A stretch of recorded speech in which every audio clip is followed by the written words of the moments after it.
Hi everyone, this is Narendra. आज मेरे जो भी ट्रेड्स हुए मैं आपको बताऊंगा। क्या मेरे ट्रेड्स हुए, बिटकॉइन का एनालिसिस, गोल्ड का एनालिसिस वो भी बताऊंगा। कल क्या हम प्लान कर सकते हैं, कैसे हम ट्रेड कर सकते हैं। तो अगर आप देखोगे आज मेरे गोल्ड में एक टारगेट हिट हुआ है और एक ट्रेड अभी रनिंग चल रहा है, राइट। और अगर बिटकॉइन में देखोगे तो आज मेरा कोई भी ट्रेड बना नहीं है।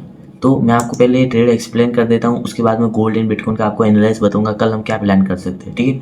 ये देखो, अगर आप ये ट्रेड देखोगे तो ये ट्रेड किस किस बेस पे लिया था मैंने, पहले आप ये सीखो किस बेस पे मैंने ट्रेड लिया था ताकि आपको पता चलेगा। देखो, मार्केट क्या मॉर्निंग में यहाँ पे फॉल कर रहा था, राइट। फिर ऊपर आया यहाँ पे, मेरा ट्रेड यहाँ पे मैं सेलिंग के लिए प्लान कर रहा था इसको, लेकिन यहाँ पे ये आया नहीं, पहले ही गिर गया। तो यहाँ पे ये सपोर्ट लेवल था, यहाँ से ये उठा।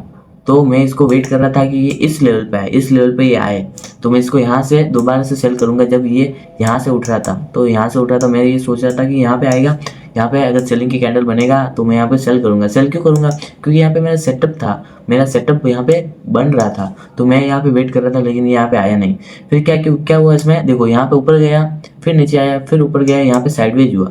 और फिर यहाँ पे इस सपोर्ट लेवल पे, जैसे यहाँ पे इस सपोर्ट लेवल पे आया, बहुत फास्ट यहाँ से रिवर्स हुआ, फिर से इसी लेवल पे आया, फिर से यहाँ से रिवर्स हुआ, और कहीं ना कहीं यहाँ पे ये गिरा, यहाँ पे ऊपर आया, फिर गिरा। फिर अब कहीं ना कहीं आप अगर यहाँ पे देखोगे तो कहीं ना कहीं ये सपोर्ट लेवल था, यहाँ पे डब्ल्यू टाइप बनाया है पैटर्न, डब्ल्यू टाइप, राइट। ये यहाँ पे इसको इसने ब्रेक किया, यहाँ पे इसने पुल बैक लिया, देन यहाँ पे ये ग्रीन कैंडल बना के यहाँ पे ब्रेकआउट दिया, देन यहाँ के लिए ये टारगेट यहाँ पे पेंडिंग था। तो कहीं ना कहीं यहाँ पे सेटअप एक अलग बात हो जाती है, स्ट्रैटेजी एक अलग बात हो जाती है, लेकिन जो प्राइस एक्शन बना उसके बेस पे ये ट्रेड मैंने लिया है। किस बेस पे लिया है, देखो यहाँ पे ये डब्ल्यू बना चुका था, राइट। यहाँ पे सपोर्ट लेकर डब्ल्यू बना चुका था, यहाँ पे ब्रेकआउट आया, यहाँ पे बायर्स एंटर हुए, एक पुल बैक आया, देन यहाँ पे एक कंफर्मेशन मिली कि यहाँ पे एक बाइंग में जाने की पॉसिबिलिटी है। यहाँ से ये यहाँ तक टारगेट मतलब अप साइड मूव करने की प्रोबेबिलिटी है, यहाँ पे हम एंट्री कर सकते हैं, यहाँ पे ऐसा लगा सकते हैं। लेकिन ये मैंने बाद में देखा, बाद में मुझे देखा पता चला कि ये ऑलरेडी यहाँ पे आ चुका है। मैं यहाँ पे वेट कर रहा था मॉर्निंग में सेलिंग के लिए, लेकिन यहाँ पे मैंने प्राइस एक्शन देखा कि यहाँ पे डब्ल्यू बन चुका है। तो यहाँ पे अगर इसको गिरना होता तो यहाँ पे डब्ल्यू पैटर्न नहीं बनाता, यहाँ पे साइडवेज नहीं होता। एटलीस्ट यहाँ पे क्या करता, अगर इसको गिरना होता तो यहाँ से इधर ये यहाँ से गिर के यहाँ पे पुल बैक लेके यहाँ पे फास्ट फॉल, बड़ा फॉल नीचे कर लेता, मतलब नीचे गिर जाता, लेकिन ये गिरा नहीं। इसमें क्या हुआ, ये इतनी बड़ी बाइंग बहुत फास्ट आनी स्टार्ट हुई। जैसे ये इतनी बड़ी फास्ट बाइंग आनी स्टार्ट हुई, इसके बाद में देख रहे हो सेलिंग सिर्फ एक आई। यहाँ पे ये सेलर्स वीक दिख रहे थे, सेलर्स वीक थे, यहाँ पे मार्केट ने एसोलेट किया, इनका एसोलेट किया, यहाँ पे फिर सेलिंग वीक आनी स्टार्ट हुई। फिर यहाँ पे ये, तो यहाँ पे देखो, फिर यहाँ पे भी ये सेलिंग आनी स्टार्ट हुई स्ट्रॉन्ग, लेकिन यहाँ पे ये रेजिस्टेंस लेवल तक फिर अगेन आया नहीं। मैं यहाँ पे वेट कर रहा था, मैं यहाँ पे सेलिंग के लिए वेट कर रहा था, लेकिन यहाँ पे पूरा आया नहीं, पहले ही गिर गया। तो मैंने यहाँ पे प्लान किया कि भाई यहाँ पे ऑलरेडी यहाँ पे डब्ल्यू पैटर्न बन चुका है, ब्रेकआउट आ चुका है, हम एक काम करते हैं, यहाँ पे हम बाइंग के लिए प्लान करते हैं इसको। तो मैंने यहाँ पे ये लेवल्स मार्क किया।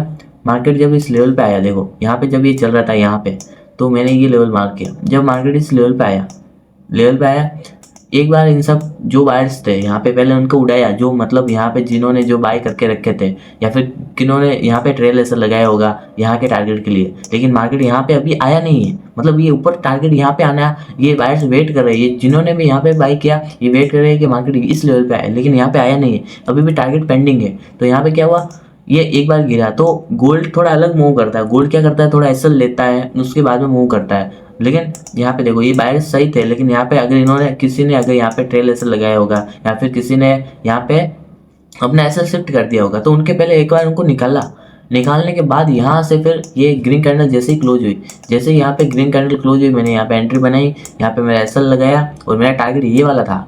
ये वाला टारगेट मैं क्यों नहीं रखा, क्योंकि यहाँ पे देखो मार्केट ऑलरेडी गिर चुका है, यहाँ पे डब्ल्यू बना चुका है, बाइंग के लिए पेंडिंग था, यहाँ पे आया नहीं, गिर चुका है। गिरने के बाद यहाँ पे मैंने सोचा ये अगर ये ऊपर आ ही रहा है तो ये इसको यहाँ से रेजिस्टेंस लेने के लिए, गिरने के लिए नहीं आया, ये ऊपर इसीलिए आया क्योंकि ये इसको कंटिन्यू करना, ऊपर जाना है, ये लेवल तक आना है, या फिर ये लेवल तक आना है इसको, इसीलिए ऊपर जा रहा है। तो मैंने यहाँ पे टारगेट भी बड़ा रखा, यहाँ इस लेवल के आसपास मैंने इस पर टारगेट रखा ताकि मुझे थोड़ा बड़ा मिल जाए और रिस्क रिवॉर्ड भी मेरा अच्छे से मैनेज हो जाए। तो मैंने इसमें टारगेट बड़ा रखा, और यहाँ पे जैसे यहाँ ग्रीन कैंडल बनी, और जैसे यहाँ पे एक रेड कैंडल बनी, जैसे यहाँ पे रेड कैंडल बनी, इसके लो पे मैंने अपना ट्रेल ऐसा शिफ्ट कर दिया, और यहाँ पे मैंने वो कर दिया अपना प्रॉफिट। अब यहाँ पे मैं और बड़ा प्रॉफिट और बड़ा टारगेट क्यों नहीं रखा, मैंने यहाँ पे इसमें चाहता तो मैं इसको यहाँ तक न्यू ऑल टाइम हाई के लिए भी होल्ड कर सकता था, लेकिन मैंने क्यों नहीं किया, इसका रीज़न मैं बता रहा हूँ। देखो आप अगर इसमें अगर बड़े टाइम फ्रेम जैसे 1 आवर या फिर 4 आवर टाइम फ्रेम में अगर स्विच करोगे तो आपको क्या दिखेगा, मार्केट यहाँ पे कंप्लीटली यहाँ पे देखो ऊपर गया, ये रेजिस्टेंस लेवल था राइट, यहाँ से गिरा, फिर ऊपर गया, रेजिस्टेंस लेवल था, फिर से गिरा, फिर ऊपर गया, ये ब्रेकआउट किया, सस्टेन हुआ नहीं, फिर से रेंज में आ गया, फिर से ब्रेकआउट हुआ, फिर से इस रेंज में आ गया, फिर से ये यहाँ से मेरा टारगेट यहाँ पे मैंने ये टारगेट इसीलिए रखा क्योंकि यहाँ पे नॉर्मल 15 मिनट टाइम फ्रेम अगर आप देखोगे तो यहाँ पे रेजिस्टेंस लेवल था और मैंने यहाँ पे टारगेट यहाँ पे छोटा ही रखा। क्यों रखा, क्योंकि ये ऑलरेडी इस रेंज में है, ये इस रेंज में ये परेशान करेगा ऊपर नीचे। अगर हम यहाँ पे बड़ा टारगेट रखेंगे तो ये परेशान करने वाला है और ऑलरेडी यहाँ पे बाइंग इतनी हो चुकी है क्योंकि मार्केट ऑल टाइम हाई पे है, तो ये परेशान कर रहा है। ये देखो कैसा करने वाला मैं आपको दिखाता हूँ। देखो यहाँ पे गिरा, यहाँ पे ऊपर आया, कितना परेशान किया यहाँ पे ऊपर नीचे। अगर यहाँ पे अगर हम यहाँ पे अगर बाय करते तो यहाँ पे अगर टारगेट रखते बड़ा तो ये फिर से ये नीचे आ गया, फिर साइडवेज हुआ, तो कहीं ना कहीं यहाँ पे प्रोबेबिलिटी ज़्यादा होती है कि एसल हिट होने की, मतलब इसीलिए यहाँ पे मैंने छोटा टारगेट रखा। और इसमें भी मुझे 1:3 का टारगेट मिला है, कोई छोटा टारगेट होता नहीं। 1:3 मतलब 3 एसल भी हिट हो गए ना, 3 एसल बैक टू बैक, तब जाके इस ट्रेड का प्रॉफिट खत्म होगा। तो यही होती है ट्रेडिंग, अपना रिस्क रिवॉर्ड मैनेज करके अगर हम करें तो हमें लॉसेस भी लगेंगे तो भी हमारा मैनेज हो गया। अब अगर मैं 3 एसएल भी लग गया ना तो इस ट्रेड का प्रॉफिट मेरा मैनेज कर देगा और उसके बाद में अगर एक भी टारगेट हिट हो गया तो मेरा बड़ा प्रॉफिट आ सकता है। और ये ट्रेड मैंने क्यों प्लान किया था, क्योंकि यहाँ पे देखो मार्केट ऑलरेडी यहाँ पे गिर रहा था राइट, और नॉन स्टॉप यहाँ पे इस लेवल पे आया, इस लेवल पे नॉन स्टॉप आया। यहाँ पे मेरा पहले ने यहाँ पे मेरा ब्रेकआउट का था। क्यों, क्योंकि यहाँ पे देखो जब ये यहाँ से ऊपर आया तो कैसे आया, देखो पुल बैक लेके यहाँ पे ऊपर आया, पुल बैक लिया, फिर ऊपर आया, पुल बैक लिया, फिर ऊपर आया, पुल बैक लिया, फिर ऊपर आया, पुल बैक लिया, फिर यहाँ पे बाइंग बहुत स्ट्रॉन्ग आनी स्टार्ट हुई। तो मैंने क्या प्लान किया, मैंने ये प्लान किया कि यहाँ पे ये लेवल ब्रेकआउट होगा, मैं यहाँ पे बाइंग के लिए प्लान करने वाला हूँ। जैसे यहाँ पे ये लेवल ब्रेकआउट हुआ, मेरा यहाँ पे एक एसएल भी हिट हुआ। यहाँ पे जैसे ही मैंने प्लान किया, मेरा यहाँ पे मैंने यहाँ पे $3 का यहाँ पे स्टॉप लॉस डाला, मतलब यहाँ पे जो मैंने यहाँ पे बाई किया था, यहाँ पे 4,623 पे बाई किया था मैंने, और 4,020 के आसपास मेरा एसएल था। और मैंने ये टेलीग्राम चैनल में भी बताया था। तो यहाँ पे मैंने एसएल दिया $3 का, यानी कि 30 पिप का मैंने गोल्ड में एसएल दिया। लेकिन जब ये गिर रहा था राइट, जब ये गिर रहा था तो मैंने देखा कि ऑलरेडी नॉन स्टॉप बाइंग आ चुकी है, सेलिंग आ चुकी है, उसके बाद बाइंग आई है, मतलब इस लेवल पे ये एकदम इतना फास्ट मूव आया। इसके बाद में ब्रेकआउट करते से इसने ये कैंडल बनाई है, तो ये कहीं ना कहीं ये इसको रिस्पेक्ट कर रहा है, मतलब इतनी बड़ी बाइंग आने के बाद भी इसको रिस्पेक्ट कर रहा है। तो यहाँ पे सेलिंग का एक ट्रेड बनता है और यहाँ पे ये सेटअप का ट्रेड बना है। किस सेटअप का बना है, मैंने स्टार्टिंग डाली अपने यूट्यूब चैनल पे, उसी के बेस पे ये ट्रेड बना है। मैंने यहाँ पे सेल किया और मेरा एसएल इसी जोन के ऊपर था, तो यहाँ पे सेल किया इसी जोन के ऊपर। और टारगेट मैं यहाँ पे क्यों रख रहा हूँ, क्योंकि देखो अब मैं यहाँ पे देखो यहाँ पे गिर रहा था, पूरा नीचे गया नहीं, कंटिन्यू किया नहीं, ऊपर आ गया। यहाँ पे गिरने की ट्राई की, यहाँ पे ऊपर आ गया, यहाँ पे गिरने की ट्राई की और ऊपर आ गया, फिर यहाँ पे गिरने की ट्राई की और ऊपर आ गया। अब यहाँ पे क्या हुआ, देखो इधर ये यहाँ पे मेरा गया, यहाँ से रिवर्स हुआ, बहुत फास्ट मूव आया है। अब मैंने यहाँ पे चाहता तो यहाँ पे बुक मैं कर सकता था, लेकिन मैंने क्यों नहीं किया, क्योंकि मैं अपने बड़े प्रॉफिट वाले ट्रेड को बड़ा टारगेट तक होल्ड रखता हूँ। और यहाँ पे मुझे दिख रहा है कि ये यहाँ पे तक आ सकता है, लेकिन ये देखो यहाँ से नॉन स्टॉप रिवर्स हो गया, तो ये पेन झेलना पड़ता है। तो अगर आपका अगर टारगेट बड़ा है तो उसमें ये ऐसे फेजेज आते हैं कि मार्केट आपके टारगेट लेवल से, जैसे ये मेरा टारगेट यहाँ पे है राइट, मार्केट आया यहाँ तक आएगा, थोड़ा सा ऊपर होगा, यहाँ से पुल बैक लेके ऐसे पूरा आइसोलेट कर देगा। ये पेन भी मैं बहुत बार झेला हूँ, आपको भी झेलना पड़ेगा, तब जाके आप बड़े बड़े प्रॉफिट कैप्चर करोगे। बड़े बड़े प्रॉफिट, बड़े बड़े मूव कैसे कैप्चर होते हैं, ये पेन झेलने के बाद कैप्चर होते हैं। भले इसमें एसएल चला जाएगा कोई बात नहीं, जब भले इसमें एसएल चला जाएगा कोई बात नहीं, लेकिन झेल लेंगे क्योंकि पेन झेलना पड़ता है ट्रेडिंग में। अब मैं आपको बिटकॉइन का एनालिसिस दिखाता हूँ। बिटकॉइन में मेरा क्या एनालिसिस था आज, देखो बिटकॉइन जब ये मॉर्निंग में यहाँ पे चल रहा था तो मेरा प्लान क्या था, अगर आप यहाँ पे 1 आवर टाइम फ्रेम जाओगे, जब ये मॉर्निंग में यहाँ पे चल रहा था, मेरे रेजिस्टेंस लेवल पे मैं सेल नहीं करने वाला, क्योंकि मैं यहाँ पे ऑलरेडी कल मैंने यहाँ पे सेल किया, मेरा एसएल गया, यहाँ पे मैंने सेल किया, एसएल गया, 2 एसएल गए। इसके बाद में मैं सेलिंग में इंटरेस्टेड नहीं हूँ, क्योंकि यहाँ पे सेलिंग में वो रेजिस्टेंस लेवल ऊपर बहुत ज़्यादा दूर है। 1 आवर टाइम फ्रेम अगर आप देखो पीछे जाके तो बहुत ज़्यादा दूर है। तो यहाँ पे सपोर्ट लेवल मैंने फाइंड किया, ये वाला सपोर्ट लेवल कि इस लेवल पे आएगा तो मैं यहाँ पे बाइंग का ट्रेड करूँगा। क्यों करूँगा, क्योंकि ये, और किस बेस पे करूँगा, अपनी स्टडी के बेस, अपने सेटअप के बेस पे। तो मैं यहाँ पे वेट कर रहा हूँ अपने सेटअप बनने का, लेकिन आया नहीं, मार्केट यहाँ से गिरा और यहाँ से रिवर्स होना स्टार्ट हुआ। तो मैंने ये लेवल मार्क किया यहाँ पे, तो मैंने सोचा कि चलो मार्केट अप ट्रेंड में चल रहा था, ये आया पुल बैक, ऊपर गया, अब यहाँ पे बायर्स के स्टॉप लॉस है, यहाँ पे ये सपोर्ट लेवल की तरह काम करेगा। तो यहाँ पे क्या हुआ, मार्केट आया इस लेवल पे और एक बार ब्रेक किया, तो मैं यहाँ पे बाइंग के लिए प्लान कर रहा था। लेकिन अगर आप 15 मिनट टाइम फ्रेम में यहाँ पे अगर जाओगे, मैं 15 मिनट टाइम फ्रेम में यहाँ पे एंट्री के लिए बाइंग के लिए प्लान कर रहा था, लेकिन यहाँ पे देखो ये वाला ग्रीन कैंडल क्लोज हुआ, लेकिन नेक्स्ट कैंडल में इसका हाई ब्रेकआउट हुआ नहीं, मैंने यहाँ पे बाइंग का ट्रेड लिया नहीं, फिर से ये गिरा, इस सपोर्ट पे इतना बड़ा कैंडल बना दिया, यहाँ पे मेरी एंट्री एक्टिवेट हुई, मतलब इस ग्रीन कैंडल का हाई यहाँ पे ब्रेकआउट हुआ, लेकिन यहाँ पे मेरा एसएल इतना बड़ा बन रहा है, तो मैं इतना बड़ा एसएल देना चाहता नहीं हूँ। तो मैं अब वेट कर रहा हूँ, अगर मार्केट अगर दोबारा से इस लेवल पे आता है, अगर सही से अगर कैंडल बनाता है, तो यहाँ पे मैं 300 400 500 पॉइंट का एसएल देखे यहाँ पे टारगेट बड़ा रख सकता हूँ, $1,00,000 तक भी रख सकता हूँ, क्योंकि यहाँ पे 96 चल रहा है, $1,00,000 तक जा सकता है। 2000 पॉइंट तो 96,000 से 98,000 तक तो मुझे दिख ही रहा है, मतलब 96,000 से 98,000 तक तो मुझे दिख ही रहा है, तो यहाँ पे आने की प्रोबेबिलिटी ज़्यादा है। 2000 पॉइंट क्या है, हिट कर देगा। तो वही अब मैं हम इसका एनालाइज करते हैं, अब कल क्या हो सकता है। पहले हम गोल्ड से स्टार्ट करते हैं, गोल्ड में क्या हो सकता है कल, ठीक है। तो पहले हम गोल्ड से स्टार्ट करते हैं। अगर हम गोल्ड को अगर 4 आवर टाइम फ्रेम में जाकर देखेंगे तो क्या हो रहा है गोल्ड में, अगर डेली टाइम फ्रेम से स्टार्ट करते हैं, ठीक है। डेली टाइम फ्रेम से देखो, गोल्ड अब ट्रेड कर रहा है ऑल टाइम हाई पे, कहीं ना कहीं ऑल टाइम हाई पे ट्रेड कर रहा है। ये रेजिस्टेंस लेवल था यहाँ पे, ऑल टाइम यहाँ से ऑल टाइम हाई से गिरा था, ऊपर आया, फिर गिरा, कहीं ना कहीं ये रेजिस्टेंस लेवल था, यहाँ पे इसने क्या ब्रेक किया, उसके बाद में अपने आप को यहाँ पे होल्ड किया, मतलब अगर इसको ऊपर जाना है तो क्या करेगा, ये होल्ड करेगा अपने आप को। उसके बाद ब्रेकआउट दिया इसमें, इस रेजिस्टेंस लेवल का यहाँ पे ब्रेकआउट दिया और इस लेवल तक आया यहाँ पे, राइट। अब इसके बाद में क्या हुआ, देखो ये रेजिस्टेंस लेवल ब्रेक किया, इतना बड़ा बड़ा मूव कर दिया, मतलब बायर्स का यहाँ पे पेट भरा हुआ है। फिर एक पुलबैक आया, इतना बड़ा एक दिन में इतना बड़ा क्रैश आया, यहाँ पे जिन्होंने भी अपना प्रॉफिट ट्रेल किया होगा तो उनके एसएल हिट किया है, उसके बाद ही ये यहाँ से ऊपर जाने की ट्राई कर रहा है। पहले इनका एसएल उड़ाया है, उसके बाद में यहाँ पे ऊपर जाने की ट्राई कर रहा है। फिर ये रेजिस्टेंस लेवल की तरह काम कर रहा था, राइट। अब ये ऊपर गया है, कहीं ना कहीं अब इसके ऊपर सस्टेन कर रहा है, मतलब रुक रहा है, मतलब इसको और ऊपर जाना है, कहीं ना कहीं इसको 4,700 पे जाना है या फिर 4,800 पे जाना है, ऐसा करके ये मूव करने वाला है अब। तो इसके लिए हम क्या करेंगे, देखो कहीं ना कहीं अगर इसको 4 आवर टाइम फ्रेम में देखेंगे, अगर इसको गिरना होता है तो आपको क्या लगता है, अगर इसको नीचे गिरना होता तो ये क्या, अब साइडवेज होने के बाद ये ऐसे गिरेगा या फिर ये एक बार ऑल टाइम हाई और टच करेगा उसके बाद में गिरेगा, आपको क्या लगता है, ऑल टाइम हाई टच करने के बाद गिरेगा या फिर पहले गिरेगा। मेरा यहाँ पे सजेशन यही रहेगा, क्योंकि मेरा यहाँ पे एनालिसिस यही है कि ये एक बार ऑल टाइम हाई टच करेगा उसके बाद में गिरने की प्रोबेबिलिटी होती है। जैसे कि यहाँ पे देखो ये रेजिस्टेंस लेवल था, इसने ब्रेकआउट किया, यहाँ पे होल्ड कर रहा था, अपने आप को होल्ड कर रहा था, एक बार ब्रेकआउट किया, यहाँ से तो गिरा नहीं अपनी, यहाँ पे साइडवेज तो हुआ, लेकिन क्या यहाँ से गिरा, क्या नहीं गिरा। एक बार new all time high touch किया, फिर यहाँ से एकदम फ्रेश सेलिंग स्टार्ट हुई और यहाँ से इसने ये भी ब्रेक किया, ये भी ब्रेक किया और यहाँ तक यहाँ से मतलब इसने फॉल किया है।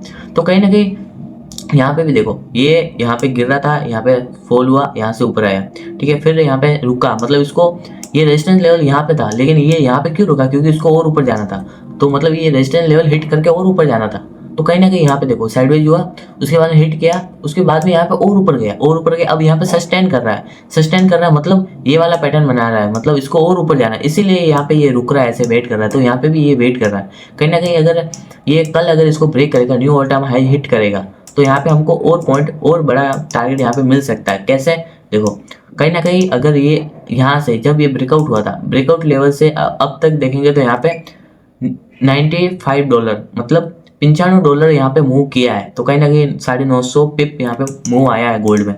तो कहीं ना कहीं अब यहाँ पे हमको ये जितना यहाँ पे स्ट्रगल किया ना, अब ये ब्रेकआउट देने के बाद यहाँ से 95 पॉइंट मतलब $95 और यहाँ पे हिट करने वाला है। $95 यहाँ पे यहाँ तक जाने की प्रोबेबिलिटी है गोल्ड में, यहाँ तक 7,440 के आसपास, 7,740 के आसपास ऐसा यहाँ पे मूव करने वाला है, यहाँ तक आने वाला है, ठीक है। तो कहीं ना कहीं हम गोल्ड में अगर कल ये न्यू ऑल टाइम यहाँ पे न्यू ऑल टाइम हिट करता है तो ये कहीं ना कहीं 4,700 का लेवल हिट कर सकता है या फिर इसके ऊपर जा सकता है। तो अगर देखें कल अगर फ्राइडे अगर कल यहाँ पे क्लोज हो गया, मान लो यहाँ पे अगर बाइंग में आने स्टार्ट हुई, ऑल टाइम हाई के पास क्लोज हो गया, तो पोजीशन को होल्ड रखना है बड़े टारगेट तक। कब तक, मंडे तक। मंडे को हो सकता है इसने ब्रेकआउट आ जाए यहाँ पे, मंडे को यूजुअली बाइंग आती है, मंडे को ही बहुत बड़ी बाइंग आती है, तो हो सकता है वीकेंड के बाद अगर मंडे को ओपन हुआ यहाँ पे ऑल टाइम हाई के पास, थोड़ी सी वॉलेटिलिटी हुई, फिर इसने ब्रेकआउट कर दिया, फिर यहाँ पे वोल्टाइल हो सकता है, फिर यहाँ पे गिर सकता है, तो ये पॉसिबिलिटी है गोल्ड में।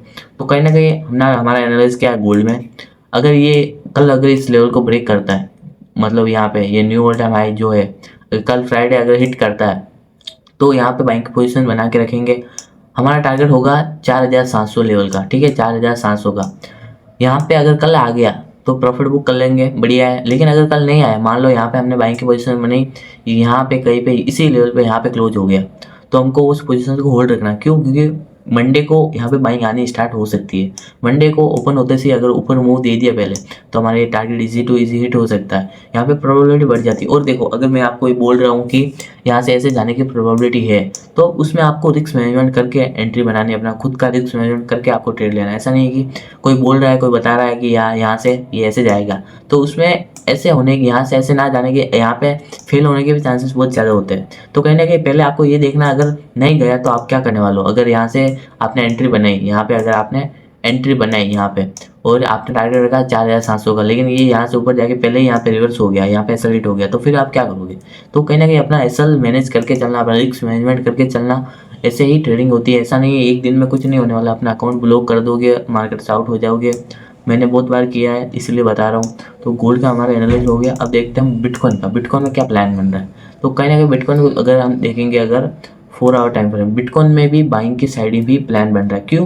क्योंकि देखो यहाँ पे ये कहीं ना कहीं इतना बड़ा, यहाँ पे ये सेलिंग की साइड ये जा रहा था, तब यहाँ पे गिरा, फिर यहाँ पे गिरा, फिर यहाँ पे गिरा, तो कहीं ना कहीं ये जा नहीं रहा। जैसे ही जा रहा है ऊपर बाइंग आ रही है, फिर गिरा, फिर से बाइंग आ रही है, फिर से गिरा, फिर से बाइंग आ रही है, फिर से गिरा, फिर से बाइंग आ रही है। लेकिन यहाँ पे क्या हुआ देखो, यहाँ पे जब भी ये गिरा, बाइंग आई, सेलिंग फिर से आ गई, फिर से बाइंग आई, फिर से सेलिंग आ गई, फिर से बाइंग आई, फिर से सेलिंग आ गई। लेकिन यहाँ पे क्या हुआ देखो, यहाँ पे इसने बाइंग आई, कम सेलिंग आई, फिर बाइंग आई, साइडवेज हुआ, फिर बाइंग आई, गिरा, फिर बाइंग आई, फिर पुल बैक आया, साइडवेज हुआ, ब्रेकआउट किया। अब ये क्या कर रहा है, ये देखो, ये सेम आपका हमारा गोल्ड वाला एनालिसिस बन रहा है। ये रेजिस्टेंस लेवल पे अपने आप को होल्ड कर रहा है, देखो ऊपर नीचे कहीं ना कहीं अपने आप को होल्ड कर रहा है। तो हमको इसको भी बाइंग के लिए ही प्लान करना है। कहाँ तक? $1,00,000 तक, $1,00,000 तक यहाँ पे बाइंग के लिए प्लान करना है बिटकॉइन को। क्यों? क्योंकि ये अपने आप को रेजिस्टेंस लेवल पे होल्ड कर रहा है। रेजिस्टेंस लेवल पे होल्ड कर रहा मतलब यहाँ पे जा सकता है। अगर इसको $1,00,000 टच करना है, अगर एक भी पॉइंट मैं आपको बता देता हूँ ताकि आपको क्लियर हो, आप कैसे पोजीशन बना सकते हो।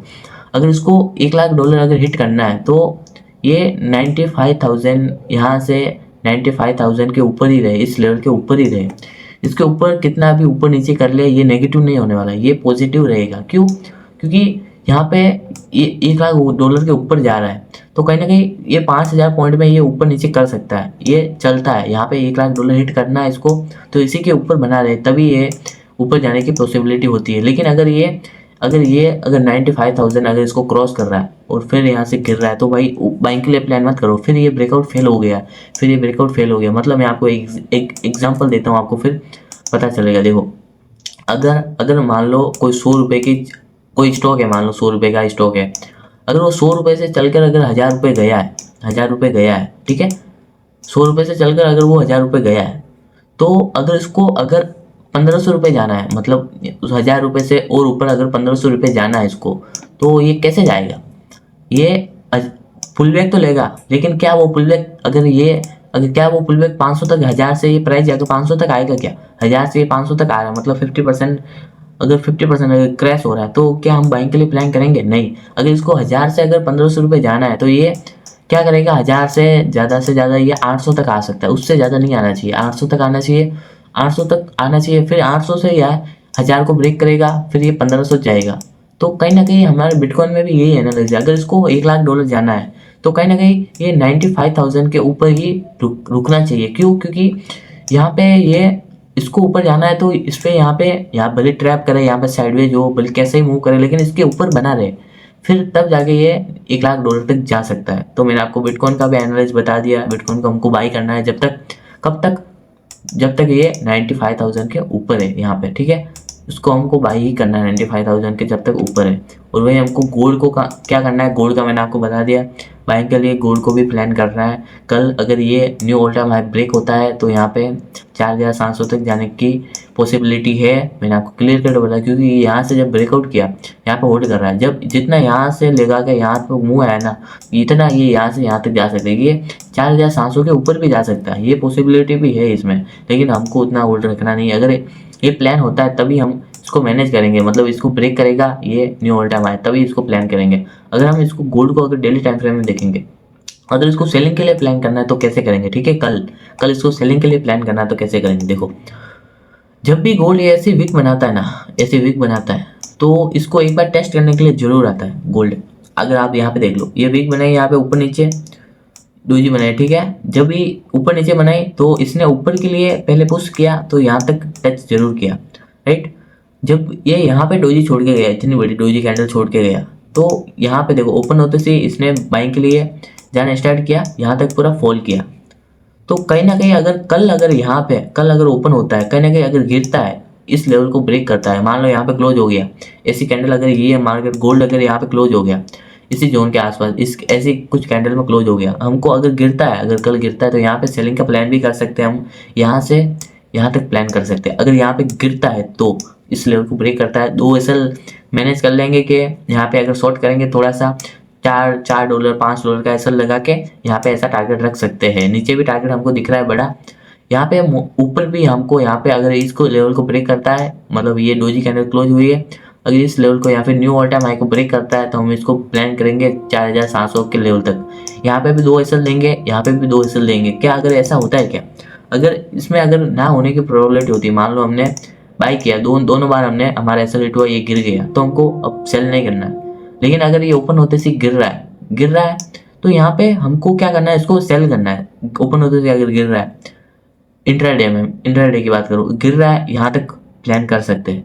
लेकिन अगर ओपन होते से अगर ये बाइंग में जा रहा है, इसको ब्रेक कर रहा है, तो मॉर्निंग में खास करके गोल्ड में मॉर्निंग में बाइंग बहुत ज़्यादा आती है। मॉर्निंग में अगर 7 बजे 8 बजे अगर ये क्रैश मतलब ऊपर करता है ये ब्रेक, तो हमको इसको यहाँ तक प्लान करना है। लेकिन अगर वो मॉर्निंग में होकर ओपन होकर यहाँ पे अगर गिरता है तो हमको सेलिंग के लिए प्लान करना है। मैंने आपको बाइंग का भी बता दिया कब बाइंग प्लान करनी है, जब ये इस लेवल को ऊपर ब्रेक करेगा, इस लेवल को ऊपर, तो हमको बाइंग के लिए प्लान करना है। सेलिंग के लिए हमको कब प्लान करना है, जब ये डोजी करना है यहाँ पे क्लोज होगा। कल अगर ओपन हो तो इस लेवल को ब्रेक करेगा, यहाँ तक टच करने के लिए आ सकता है, तो हमको बाइंग में भी बड़ा टारगेट दिख रहा है, सेलिंग में यहाँ पे इस लेवल तक ही दिख रहा है। तो कहीं ना कहीं सेलिंग में हमको $40 का मुंह दिख रहा है, और बाइंग में भी कहीं ना कहीं यहाँ से यहाँ तक $60 का हमको यहाँ पे मुंह दिख रहा है। तो कहीं ना कहीं सेलिंग में 40 और बाइंग में 60, तो यहाँ तो हमको सेलिंग में बड़ा प्रॉफिट मिलेगा या फिर बाइंग में बड़ा प्रॉफिट मिलेगा। ये हमारा एनालिसिस है, बिटकॉइन में अभी बता दिया है, तो आप अपने अकॉर्डिंग करो। रिस्क मैनेजमेंट करना सबसे ज़्यादा इंपॉर्टेंट है। भले मैं आपको कुछ भी बता दूँ, चलिए भले दुनिया का सबसे बड़ा ट्रेडर भी आपको कुछ भी आके बता दे कि ये चीज़ यहाँ से ऐसा होगा, लेकिन आप अगर अपना रिस्क मैनेजमेंट करके अगर कोई चीज़ नहीं कर रहे हो तो भाई आपके फेल होने के chances is very very high, आपका पैसा लॉस करने के चांसेस इज़ वेरी हाई। तो कुछ भी करो लेकिन रिस्क मैनेजमेंट और मनी मैनेजमेंट जरूर करो, चाहे आप कोई भी सेटअप पकड़ो। अब मैं आपको सेटअप का ट्रेड भी मैंने आपको बताया है, तो सेटअप का ट्रेड भी, जैसे यहाँ पे गोल्ड में सेटअप का ट्रेड बना मेरा, सेलिंग का ट्रेड, राइट। अब इसमें मेरा एसएल हिट होने वाला है, तो अब इसमें एसएल सेटअप का ट्रेड बना है, एसएल हिट लेंगे करेंगे, मतलब पेन झेलेंगे, जो एसएल हिट होना है तो वो तो होगा। सेम यहाँ पे देखो बाइंग के लिए, बाइंग में ये ट्रेड मेरा सेटअप का नहीं था, लेकिन ये मेरे एनालिसिस के बेस पे, जो मेरा एक्सपीरियंस मतलब जो बता रहा था मार्केट, उसके बेस के प्राइस एक्शन जो यहाँ पे बन रहा था उसके बेस पे ट्रेड लिया, इसमें टारगेट हिट हुआ। लेकिन यहाँ पे अब सेटअप का ट्रेड बना, यहाँ पे मैंने एंट्री की, यहाँ पे ऐसा लगा, भले मेरा ये ट्रेड मेरा सेटअप का ट्रेड ना हो, लेकिन मैंने यहाँ पे रिस्क मैनेजमेंट करके ये ट्रेड लिया। भले ये सेटअप का ट्रेड है तो भी इसमें मैंने रिस्क मैनेजमेंट करके ट्रेड लिया। तो भले ट्रेड कोई भी लो मैटर नहीं करता, लेकिन हर ट्रेड में आपका रिस्क मैनेजमेंट मनी मैनेजमेंट होना बहुत ज़्यादा जरूरी है। और जो आपका बड़ा जो टारगेट की तरफ जा रहा है ट्रेड, उसको बड़े टारगेट तक होल्ड रखो।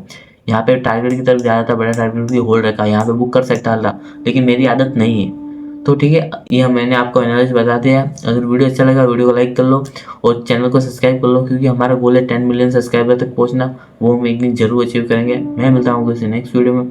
Thank you for watching.